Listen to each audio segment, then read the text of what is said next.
Well, it seems like it's come true. The final brother of the big three has come to battle.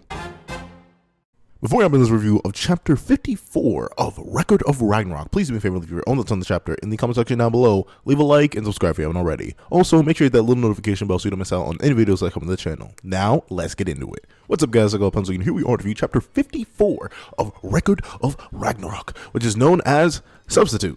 I mean, that's kind of accurate, I'm not going to lie, it does make sense, but for some reason, I was expecting like a more like out there title, like the Godly Replacement or the King of the Underworld or something like that, like something absolutely insane. But no, it's just called Substitute. But to be fair, it doesn't matter because of who the substitute is. But let's hop right into the chapter itself. So we see once again the aftermath of Buddha versus Zero. Well, not Buddha versus Zero, Buddha versus Hajun, and it's the battlefield's a mess. All the ground's torn up, everything like that. But everyone's cheering. Buddha, Buddha, Buddha, Buddha. And it's all humans, by the way.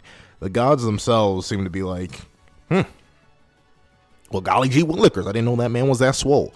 And I guess, like, they probably just didn't bother to find out. I feel like this is a learning experience for a lot of people because, like, no one knew how strong Poseidon was. I doubt anyone had seen Zeus fight unless they were in the original Titanomachy. I doubt anyone had really seen Shiva fight unless you were part of the Pantheon. So, like, everyone else is probably just learning numerous things about these different deities, and Buddha is apparently a pretty high bar. Thing is, unfortunately, we don't really get, I mean, you can make weird arguments about Buddha saying he scales to, like, his like, it's weird to say his canon self or his non-Record of Ragnarok self, you know, like an outerversal being, you know, there's stuff like that. But in terms of this fight itself, we don't really get many statements of like how powerful Buddha is relative to other deities. Like, we don't know how powerful he is relative to Shiva, we don't know how powerful he is relative to Zeus, we don't know how powerful he is relative to anybody really outside of Hajun. And Hajun's super strong, apparently he destroyed the underworld, but it didn't say he fought any gods. It didn't say, like, we don't have much scaling for Buddha, which is kind of hard to do cross-verse battles with, I'm not gonna lie. But I'm glad we do get to see him getting his praise. However, a thing to note is that his weapon does fade away, and I thought, like, I was hoping it wouldn't. I was hoping this would just be his permanent weapon, but no, the Heaven Sword does just fade away, and we get to see a bird coming out of nowhere. It just lands on what remains of the blade, and it's just crying tears. Like a bird's, can birds cry? I'm gonna Google that right now. Hold on. Can birds cry? Can birds cry? Although birds and reptiles have two different structures that are responsible for tear production, some components of this fluid are present at similar concentrations found in humans. Do birds cry when they are sad? Grief complex. It seems like they do cry. Piteous cries. No, I cry. Here, I'm gonna look up. Do birds cry tears? Birds and reptiles may not resemble humans, but they can, but they cry so much. Okay, so birds can't actually cry. I don't know. It's like the water was coming out so heavily from the bird's eye that I'm like, I feel like that ain't canon. Hold on, let me check that out real quick. But no, birds can cry, and it seems appropriate because, like, now that Zero had sort of been reformed in the advent of Hajun, and like he had gotten his own little sort of mini enlightenment, people actually do feel bad for him now. Like, and this is, I mean, no, once again, it's all humans. Like, no god expresses any pity for Zero, but it seems like all the humans are, despite Zero being their enemy and fighting to kill them initially, it seems like Zero's story and what was implied through it is allowing everyone to forgive him. And I think that's good. Zero, like I said, he wasn't the best fighter, but in terms of a character, he was pretty darn solid. I'm happy for him. And even if he is gone now, that boy gone. But then we get to see, as Buddha's putting his hair back up into some sort of manageable bun, Buddha but runs into Brunhild and Gear. And it's hilarious how Buddha, like, goes to strike a pose, he throws up the peace sign and smiles, and as Gear responds back, that man instantly just drops. And to be fair, I dropped too. Like, that man went through a lot. We got to realize he's still missing an eye. He has multiple gashes and wounds all over his body. He was getting cut up a whole bunch. Like, that man is in agony. So yeah, this man definitely needs some help. And we see I'm not sure who these are though. Like, are these just servants? Like, these beings that we see that constantly come after the matches to take care of people. Like, we know Shiva is getting his arms regrown by some of them and stuff like that. Like, who are you people? What are you? Because they're not Valkyries. Like, we know there are 13 Valkyrie sisters, and they're being the ones used for the weapons. So, like, who are you?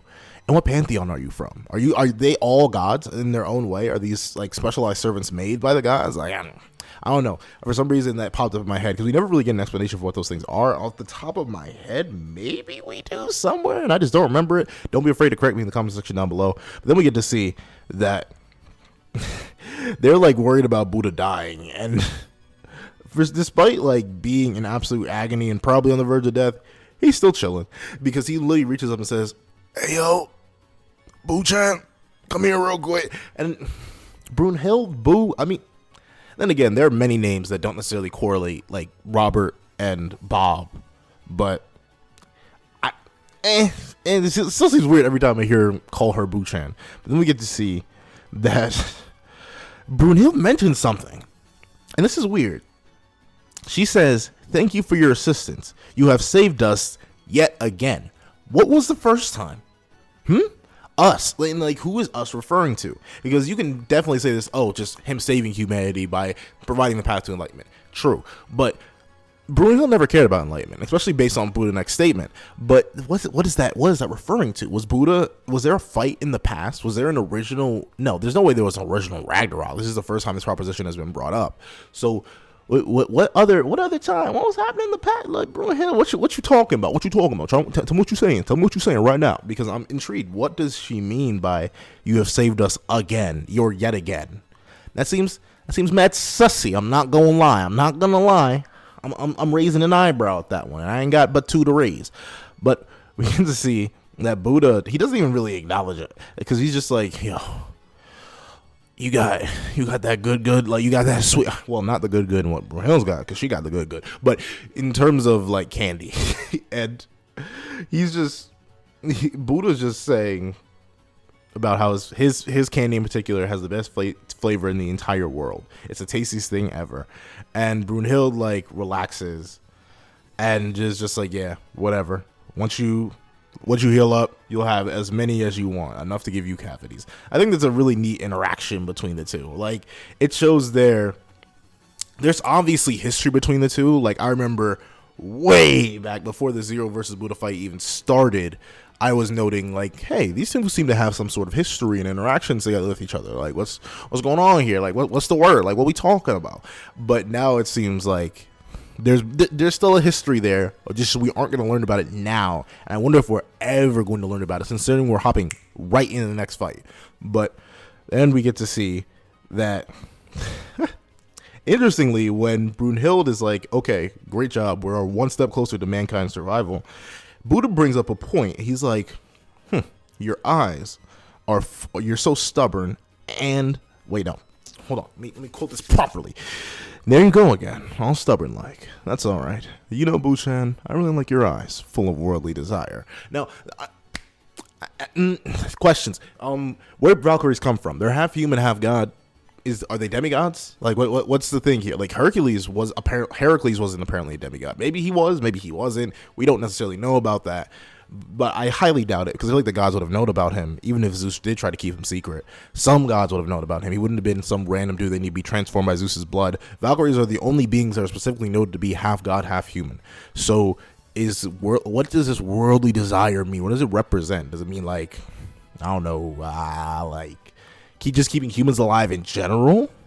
Is that what it means? Like, humans are bound to the world, and thus by wanting to keep them in their physical forms alive, you're full of worldly desire? Or does it mean something along the lines of Brunhild desires something from the human world, and that thus makes her full of worldly desire? I don't know. Once again, this history that these two supposedly have is heavily implied here, and Brunhild's motivations, like, between each fight, we get little sprinkles more and more of like Brunhild's like inner thought process and motivation, but we never get the full taste. I wonder if we're ever gonna get that. Like, there's Brunhild, despite being a character who's likely isn't going to fight until either the second last or the very last fight as a Volund. There's so much sauce behind her that I hope we get it before the end of the series. If we're just left with the mystery of Brunhild for 6 or 7 more fights and whatever final thing that comes at the very end, I'm gonna be I'll be sad a little bit. I'm not gonna lie. I'm very intrigued with her past. But of course, Buddha, while he brings up this point, he still is dying and definitely needs to go to the hospital or whatever godly equivalent of the hospital they have here. And they go to the operation room and they get him to lie down. But then we get to see that Brunhild doesn't even like. There has to be something there because Brunhild doesn't even have a response when Gear asks, like, "Wait, stubborn, worldly desire. What did Buddha mean by that?" Like Brunhild's just stone-faced. It doesn't say anything. So something's happening. There's a little bit of spice there that we don't know about. Come on, Brunhild, tell me. Just whisper in my ear. Whisper in my ear. But then we get to see something else.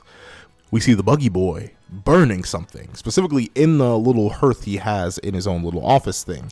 And it's specifically the Hajun data. Like you see the silhouette of Hajun and it's all being burned away. You see this, all the research that he's done, including the little parasite that he implanted into Zero, all these little different graphs and diagrams, all the Hajun data is being burned. Now, notably, in the comment section, we were discussing ideas about like Hajun possibly being like a respawnable thing, something that could happen quicker possibly. Like that's what our Lord of the Flies was studying, so he could possibly, just make more of them, possibly take over the world. If they were extremely powerful, then maybe he could use them to his own advantage in multiple different ways. However, maybe he just wants to hide the evidence, and to hide it, he's burning it to make sure no one comes after him. Maybe he has all the data he needs now, like confirmed on record, since he saw all of it happen itself. These battles are being broadcasted, so it's likely they're being recorded to somewhere. So he may just have all the data there, and thusly decides that having the documents on him would be more of a liability than an asset. So he's burning them since he already has like live proof of it. Maybe this was a second test, and thusly he has the two repeating tests. He has his hypothesis. It was proved or disproved depending on what happens or whatever he views it as, and thusly he's like, all right, I don't need this data anymore. These tests have been run. I can do this like that now. There's so many interesting ways for why he's burning this, because it's specifically our buggy boy seems to have no fear of anybody because someone comes in to see him and it's Odin. And notably, this is another one of the rare times we see Odin speak himself. Like, it's not his crow speaking for him. It's not anything like that. It's Odin himself opening his mouth and saying, "So that was all you're doing, buggy boy." I'm afraid to say his name because I don't want, like, I'm not sure if that's a bad name to say, so I'm not gonna risk it. I'm just gonna leave it be on that. I'm just gonna keep calling him Buggy Boy, Lord of the Fly, even when his fight pops up. I know you're gonna get mad at me when I keep doing it then, but even when his fight pops up, he's just gonna be Buggy Boy for fear of my own channel. I'm not gonna lie. But then we get to see that Buggy Boy, like, he has no fear of Odin, even though Odin himself just opened his mouth for one of the 5 times this man has ever opened his mouth across this literal multi-page, over 100, way more than 100, like probably like 1,000-page, 54-chapter series up to this point. Buggy Boy just doesn't care. Like, he's just straight like, yeah, okay, whatever, you're here too. I'm gonna keep burning the evidence. And the crows try to speak up. And they're like, yo, come on now.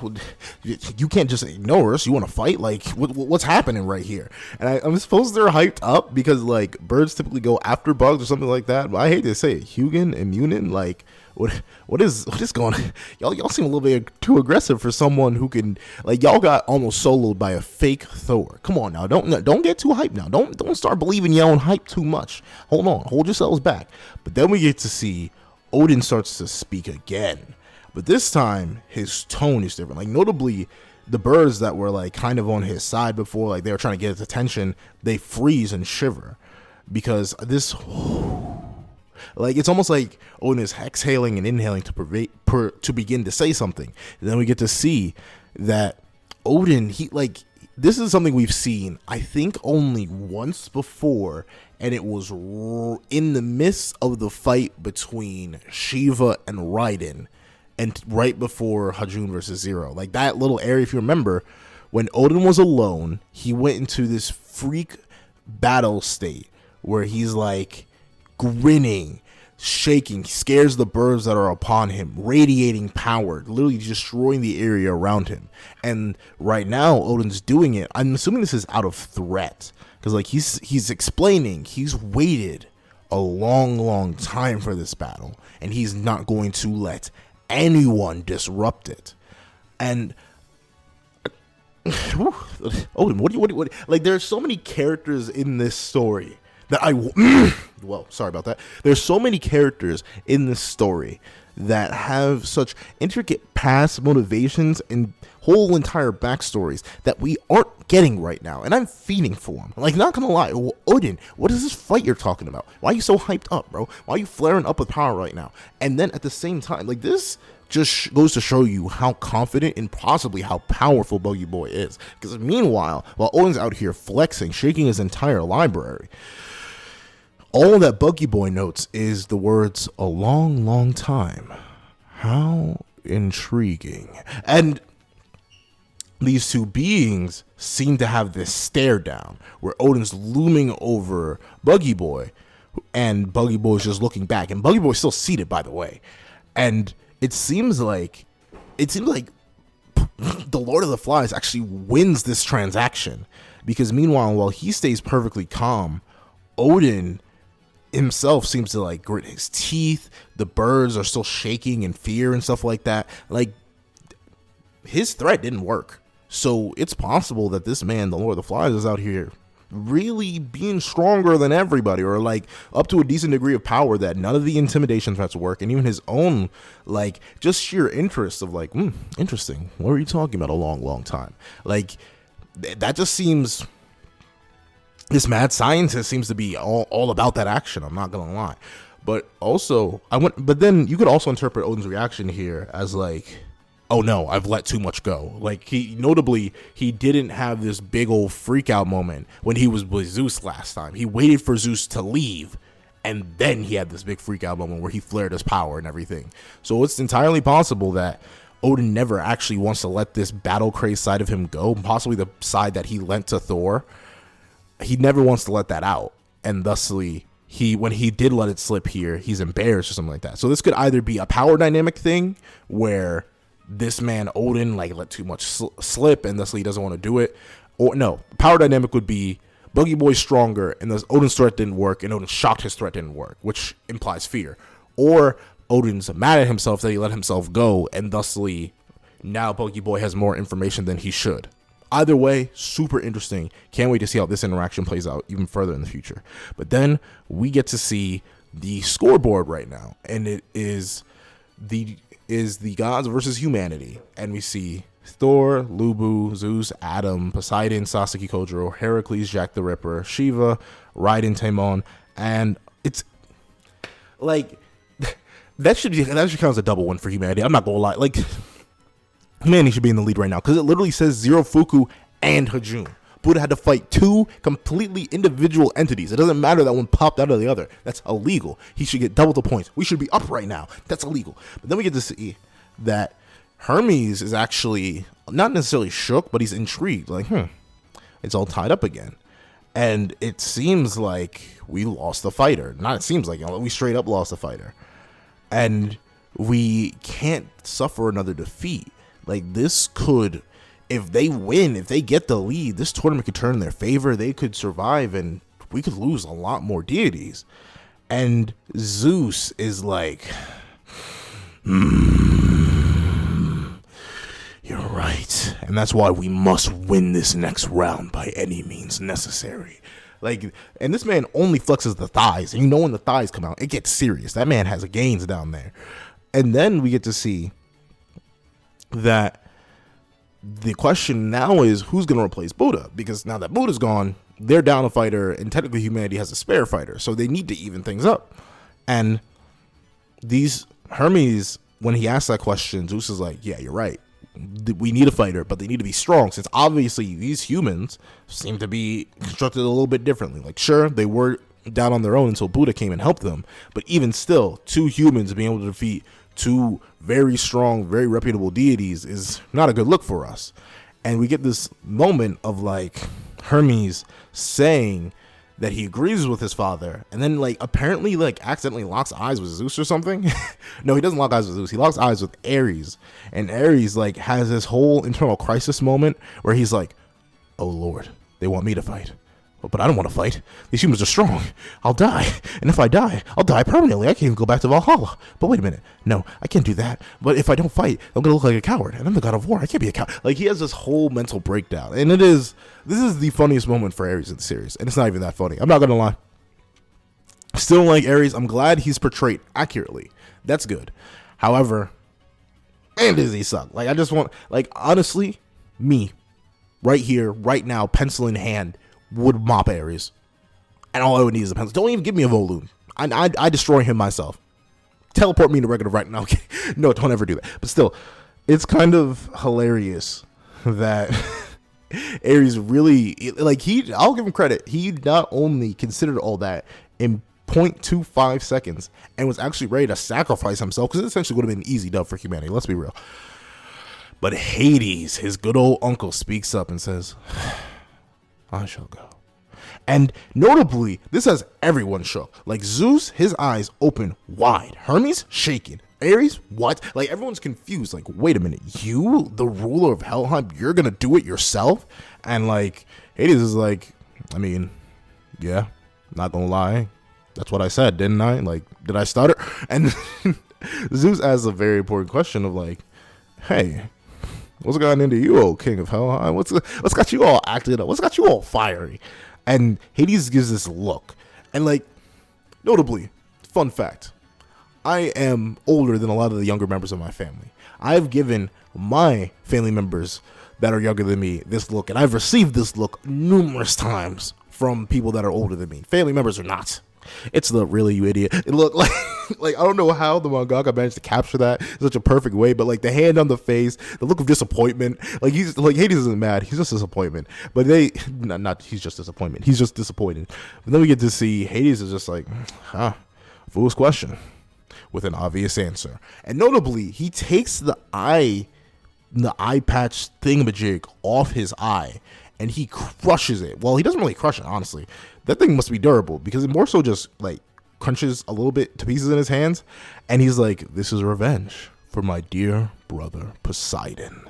And that's where the chapter ends. So we get Hades confirmed as the next fighter. Now, notably, if you remember way back to when before Buddha's opponent was even confirmed, I made a video called Who Would Buddha Fight? And one of the people I'd hoped that he would fight, or someone I had just in general hoped would pop up in the series, was Hades. So for Hades to immediately pop up and decide to throw hands right after the fight, I'm super excited. Do I wish he fought Buddha? Kind of, sort of, but considering the character we get next chapter, revealing who that man is, I'm excited that he's getting to fight Hades too. Like, this is gonna be an interesting battle. And it's interesting that Hades actually seems to, I mean, to be fair, Zeus felt bad for the death of Poseidon, but he was mainly more so like, man, you really were a father, big bro. But in actuality, he felt more sad for the death of Heracles. But to see Hades come with what seems like actual anger, like it's a suppressed, refined anger, almost like a diplomat's anger. But even still, he crushed one of his pieces of wardrobe just to show how serious he was. Like, obviously, this man Hades, he's about that action. Like, when he's going to fight all out. But then the question becomes, how is Hades going to fight? Because notably, Hades' domain is king of the underworld. That doesn't actually make him the god of death. That would be Thanatos. And those are two entirely different fighting styles. Notably, Thanatos hasn't been noted here. It seems like he's not even really on duty right now because these beings who die get completely wiped from existence. Like, these aren't characters that, like, go somewhere else or, like, just reappear somewhere else in Valhalla or possibly Helheim. They literally get existence erased. So it's interesting to see what Hades' abilities are going to be, because if they aren't death, like say we say accurate to mythology and his powers aren't death, because we have Thanatos and Thanatos, is it Thanatos or Thanatos? Tell me if I'm pronouncing that. I feel like I'm going to switch back and forth between both whenever I do say his name. But Thanatos isn't here. But I feel like the mangaka wouldn't just give him death powers, because Anubis, who is another character on our roster, is a god of death, like just straight up pure god of death, and he's already included. I doubt the mangaka would want to be redundant. We may get a couple swordsmen, but they're probably going to fight completely differently, stuff like that. So I doubt the mangaka is going to be very redundant in what they're going to do, so have two gods of death go at it with some humans. So I think Hades' power will be more along the lines of like possibly possibly his more Roman aspect. Like if you know Pluto was actually like a fusion of the Greek idea of Hades and another god of riches. And I feel like as a king, like one of the main things that a king would have is like resources, power, and stuff like that. So if we get to see like an actual earthbender kind of Hades, which is it sounds weird, but especially, no, because that's the next chapter, I won't go into that, but especially considering with the already addition of another god, I doubt that, I heard ideas that this could possibly be like a summoning matchup, like it would be Hades summoning the dead to fight for him, and meanwhile his opponent just has to deal with that. But I feel like that's a little bit too much. I feel like that'd be kind of cheating. But then again, Hajun versus Zero was cheating. Heck, Bishamoten fusing was cheating, and then Zero transforming and fighting again was cheating. Like there's so much cheating going on. So I wouldn't be shocked if the human fighter just had to deal with Hades summoning the dead. But those are the two routes I think the mangaka is going to take. Either they're going to dive deep into Hades' Roman aspect and make him a god of riches, since we don't seem to have something like that, or like a god of earth, maybe like a pseudo Gaia of some sorts, where he's mainly manipulating the area around him versus actually fighting himself. I'm not sure what his weapon is going to be, because in Greek mythology, as far as I remember off the top of my head, once again, don't be afraid to correct me, Hades in the great Titanomachy, he just got like a dark helmet. He was much more of an assassin type character. Like his helmet made him invisible and it struck fear into people. Like it didn't necessarily do much other than that. So I'm not sure what his divine weapon is going to be. So it may just be these hands or the entire world, considering he is a king. And I think, honestly, he may be the strong. I'm not sure. Zeus was extremely powerful. And obviously Zeus is the king of the godly king for a reason. But Zeus, I'm not sure. I wonder how their power stacks up. And I feel like Poseidon is just confirmed to be the weakest here. Like even before seeing Hades fight anything like that, like I feel like Hades will definitely be a superior to Poseidon. That's about it. Other than that, this chapter was interesting. This chapter was very much a lot of intrigue. It was a very good build-up chapter, though. It introduced or reintroduced a lot of questions and ideas that the narrative had not necessarily forgotten about, but more so had pushed to the background for the main forefront, which was Zero versus Buddha / Arjun versus Buddha. So I think that was very well done, building up this new fight with, well, not even building up. We literally just get the introduction. Hades taking the place of Buddha and becoming our next godly fighter. That's very, very cool. The possible worldly desire of Brunhild and all the stubbornness and greed that she might possibly have. That's very, very cool. Very interesting. Can't wait to see where that goes. Then you have the whole idea of the original way where Buddha helped them out. That seems interesting. Odin's whole situation with waiting for this fight for a very long time. That's super interesting.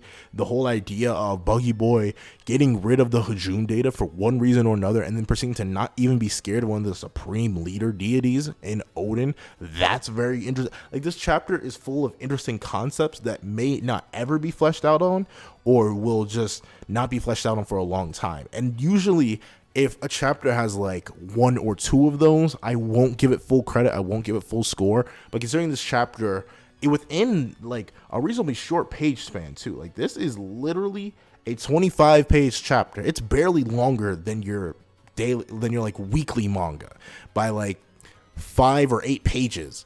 But due to how much it has, how much it packed into those 25 pages, that's really, really good. I respect that hustle. And I'm super excited to see how these two fight. This chapter was easy 10 out of 10 for me. Obviously, the art was just on peak. Like, there are weird things, I'll admit. Like, I think after their first appearance, no, because see, some angles of him look good. But like Brunhild has that one weird shot of her. Buddha looks a bit weird in this chapter, I'm not gonna lie. At times, it may just be different angles that the mangaka's not used to drawing them in. And then like, for some reason, I think the side of Buggy Boy's face works fine. But whenever they try to show off more than the side, or like show the front of his face, it lost a lot of the dimension it initially had. Like, his face seemed a lot more, he seemed to have a much better design originally. But I feel like the mangaka is sort of struggling with his design right now. And I can definitely see why. It's a complicated design despite how simple it may be. I can attest to that since I tried to draw it. Like, y'all saw me draw it. But that is it. This chapter was still super good, still super hype, and I can't wait to see next chapter. But it's already out, I know, but I can't wait to see the fight start.